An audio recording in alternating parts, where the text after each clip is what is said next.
kita berdoa. Untuk memimpin doa, Bapak mintakan kepada Jabir. Dipersilahkan.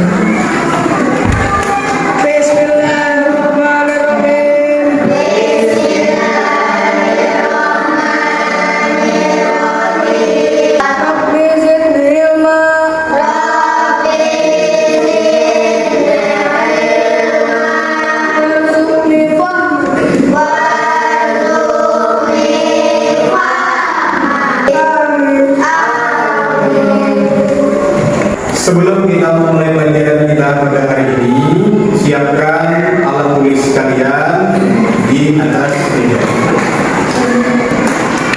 Bagaimana, sudah siap belajarnya hari ini? Pada minggu yang lalu kita telah belajar tentang berpikir komputasional. Apa itu berpikir komputasional? Yaitu cara berpikir yang memungkinkan kita memecahkan masalah sehari-hari menggunakan teknik dan pola pikir ilmu komputer. Apa saja yang terdapat dalam berpikir komputasional itu? Yang pertama adalah dekomposisi atau decomposition. Apa itu? Memecah masalah besar dan kompleks menjadi bagian-bagian kecil, lebih sederhana dan lebih mudah dikelola. Nah, bayangkan seperti memotong kue besar menjadi beberapa potong kecil agar lebih mudah dimakan. Atau begini, kalau di komposisi ini kan bagaimana cara semut memindahkan gajah? Bagaimana caranya? Ayo, ada yang tahu? Iya, dipotong-potong bagus. Nah, dipotong-potong menjadi bagian-bagian kecil. Nah, baru bisa semut memindah, bisa gajah dipindah semut. Nah, kalian sering menemui ada pola yang seperti ini. Nih, 2, 4, 6, 8 itu adalah angka genap. Nah, yang diulang-ulang berarti kalau 2, 4, 6, 8 berapa seterusnya? 10. Yang keempat yaitu adalah berpikir algoritmik. Nah, berpikir algoritmik apa itu? Menyusun langkah-langkah instruksi atau prosedur yang sistematis berurutan untuk menyelesaikan masalah tertentu. Ini seperti menulis resep makanan. Kemudian setiap langkah harus jelas dan berurutan agar hasilnya sesuai harapan. Nah, tujuan pembelajaran kita pada hari ini yaitu adalah yang pertama, peserta didik mampu memahami konsep berpikir algoritmik. Yang kedua, peserta didik mampu menyusun langkah-langkah sistematis untuk menyelesaikan masalah sederhana. Ketiga, peserta didik mampu merancang alur kerja program atau flowchart namanya. Apabila langkah-langkah kita misalnya membuat mie rebus, nah, kalau langkah-langkah itu salah, apa yang terjadi? Apakah jadi atau tidak mie rebusnya? Tidak akan jadi. Nah, jadi di sini kita penting sekali menginstruksikan sebuah langkah-langkah agar dapat dipahami oleh komputer. Nah, namun sebelum itu kita harus belajar memvisualisasi atau bagaimana gambarnya dari langkah-langkah itu yang nantinya bisa dimengerti oleh komputer. Nah, kegiatan kita pada hari ini, nanti kalian akan membentuk kelompok, kalian menerjemahkan atau membuat gambar dari deskripsi langkah-langkah algoritma yang sudah Bapak buat. Nah, jadi kalian hanya menggambar bagaimana bentuk gambarnya. Apa gerangan itu pemrograman? Ya, di sini. Nah, pemrograman. Pernahkah kalian melihat robot yang bekerja? Pernah melihat? Nah, di TV pernah? Ya, robot sekarang sudah maju, bahkan mirip sekali dengan manusia. Dia bisa melompat, bisa mengerjakan apa yang dikerjakan oleh manusia. Nah, robot-robot ini bisa bergerak melakukan banyak hal itu karena punya apa? Yaitu punya program namanya. Nah, program itu adalah kumpulan perintah atau instruksi yang membuat robot tahu apa yang harus dilakukan. Kemudian pemrograman adalah kegiatan membuat, menulis, dan menguji program. Nah, disinilah kita dari kegiatan inilah yang kita lakukan pada hari ini. Kita kuasai dalam pemrograman dasar. Yang pertama adalah kemampuan menyusun dan menerjemahkan diagram alur atau flowchart. Nah, ini yang kita lakukan nanti. Ayo pahami cara membuat flowchart atau diagram alur. Nah, saat membuat program, kita perlu tahu langkah-langkahnya. Ya. Kemudian urutan langkah-langkah yang jelas dan terstruktur seperti ini untuk menyelesaikan suatu tugas disebut dengan algoritma. Nah, jadi algoritma tadi itu adalah urutan langkah-langkah yang jelas dan terstruktur. Nah, supaya robotnya ini bisa bergerak atau bekerja atau menyelesaikan tugas-tugasnya. Nah, untuk memudahkan langkah-langkah ini digambarkan dalam bentuk diagram alur yang disebut dengan flowchart. Ya. Nah, flowchart adalah gambar yang menunjukkan urutan langkah dalam simbol dan panah. Nah, mirip peta kecil yang membantu kita untuk melihat alur dari awal sampai akhir. Nah, simbolnya, lihat di sini simbolnya.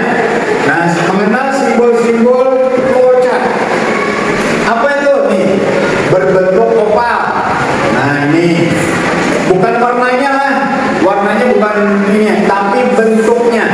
Nih. Ya, oval, lonjong. Nah, ini menandakan awal atau akhir flowchart. Nah, nih lihat di sini. Nah, nih.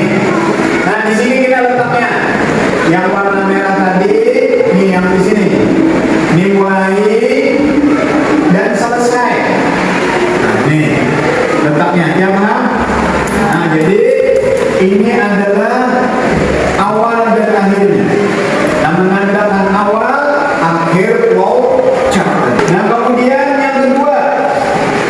yang kedua adalah simbol jajar jenjang. Yang mana nih menunjukkan input data masuk dan output data keluar. Di mana letaknya? Lihat di sini. Inputnya apa?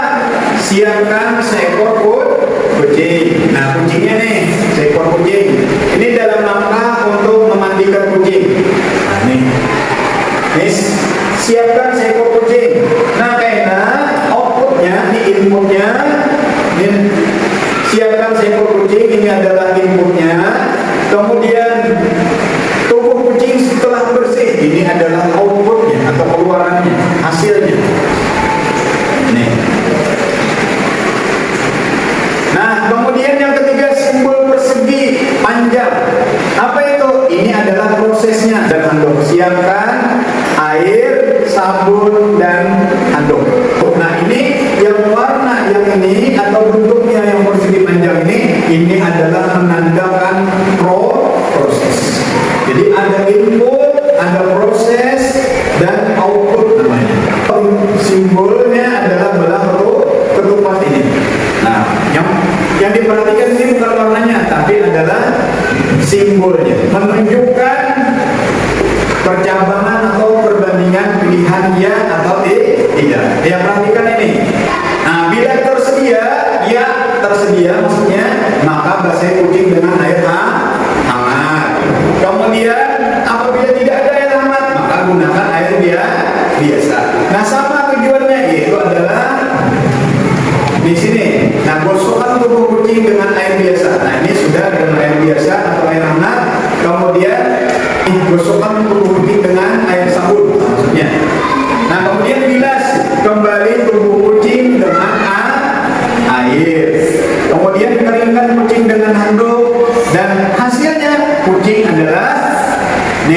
tubuh kucing telah bersih. Nah, selesai. Untuk membuat flowchart seperti ini, kalian silahkan bentuk kelompok kecil. Nah, dalam satu kelompok itu terdiri dari 3 sampai 4 orang. Ya, kalian sudah membentuk kelompok yang terdiri dari 3 sampai 4 orang per kelompok. Nah, kalian membuat flowchart yang seperti Bapak contohkan tadi melalui RKPD atau deskripsi yang telah Bapak berikan. Nah, ini.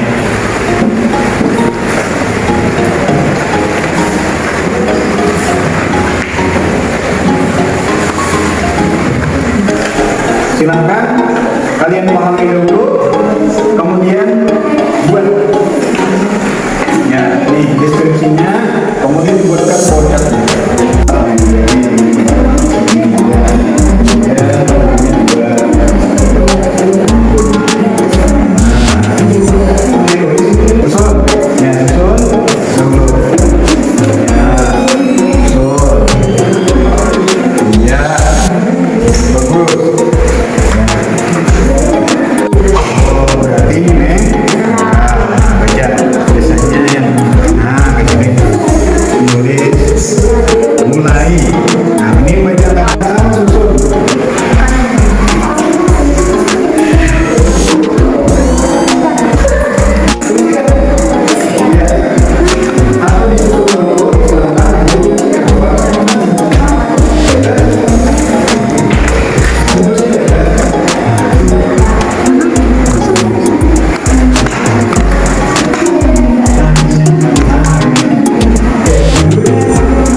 Tawar yang akan digunakan sebagai dasar sandwich. Oleskan masih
dari gambarnya ini ada yang tidak benar atau salah dari alurnya?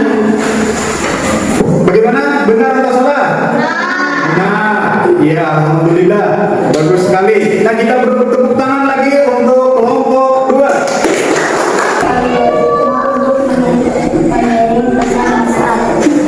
Untuk mulai inisiasi proses pengiriman pesan Mas A. 2. Buka aplikasi pesan Anda kirim. 5. Apakah pesan sudah sesuai? Ketika kembali isi pesan yang telah Anda kirim. Pesan sudah sesuai dan jam dikirim. Lanjut langkah kirim pesan. Ataupun yang hidup selesai proses pengiriman pesan WhatsApp selesai. Bagaimana kelompok yang lain? Apakah dari gambar yang dibuat oleh kelompok 4 ini ada yang salah instruksinya? Atau salah gambarnya? Tidak, bagus sekali. Berarti ya sudah bagus. Kita beri tepuk tangan untuk kelompok 4. Nah, demikian tadi presentasi dari masing-masing kelompok. Nah, kalian menyimpulkan pelajaran kita pada hari ini. Kita belajar apa hari ini? Belajar tentang berpikir komputasional. Ya, khususnya kita tentang menyusun langkah-langkah algoritma. Ya. Nah, kalau langkahnya salah, maka tidak akan berhasil tugas robotnya. Bagaimana kalau disuruh membuat flowchart dari langkah-langkah? Bisa? Bisa. Bagus sekali. Nah, jadi flowchart itu adalah membantu atau menjadi peta dari langkah-langkah yang dibuat dari algoritma. Yuk kita sama-sama. Ayo sambil ini Bapak. Buka mulut tertawa 3 kali. Buka mulut tertawa 2 kali. Buka mulut tertawa 2 kali. Buka mulut tertawa tanpa suara. Iya, bagus. Ya.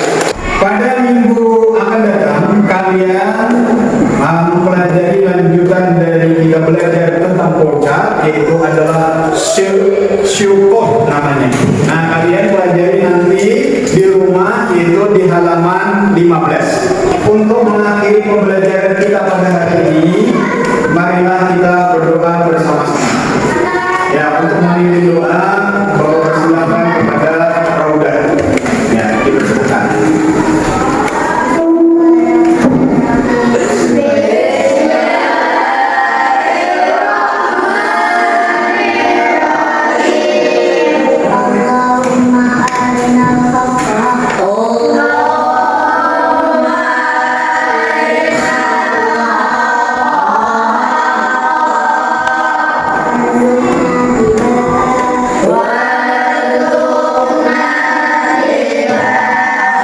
Pembelajaran kita pada hari ini yaitu